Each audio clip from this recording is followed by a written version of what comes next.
What can we do to change the country's course? Happy New Year!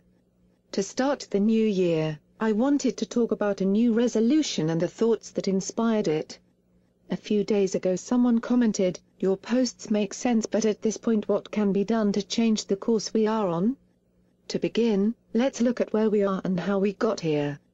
Today, we are a nation burdened by debt, weakened economically, and increasingly dependent on government assistance. How did we get here? Part of the problem is the way politicians create crises for themselves to solve, at our expense. Look at the fiscal cliff talks.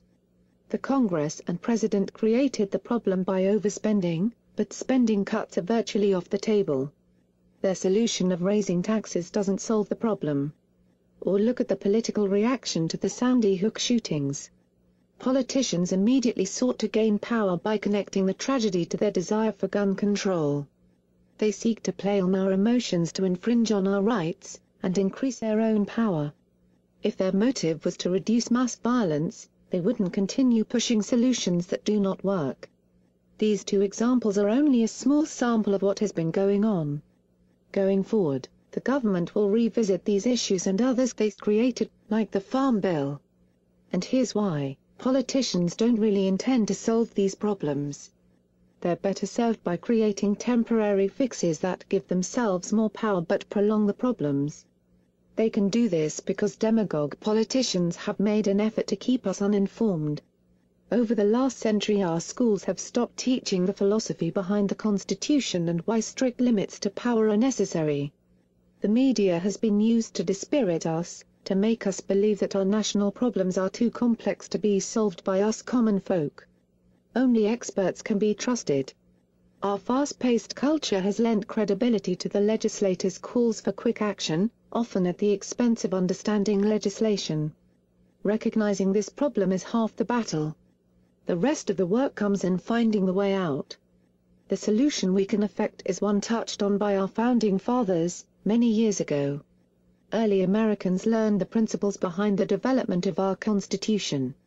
The founders believed people who could understand those ideas were necessary for preserving liberty and they would be able to foresee approaching threats to their freedom. "Liberty cannot be preserved without a general knowledge among the people," said John Adams. And Thomas Jefferson reminded, "Whenever the people are well informed they can be trusted with their own government." With our busy lives, it is easy for us to be diverted from the real issues and problems we face as a country. This is especially true with the complicit media that inundate our lives from television, radio, and the Internet. Just the other day I heard President Obama, Senator Harry Reid and Senator Dianne Feinstein all say they already cut over $1 trillion in spending last year. How could this possibly be since we still have deficits of over $1 trillion? The same size deficit we've had for the last 4 years even though tax revenues have been relatively steady? The answer is, their statements are not true, yet they get away with it with help from the media and a public that does not pay attention as they should. Our resolution for this year should be to become better citizens. We can pay more attention and inform ourselves about the policies being proposed and considered.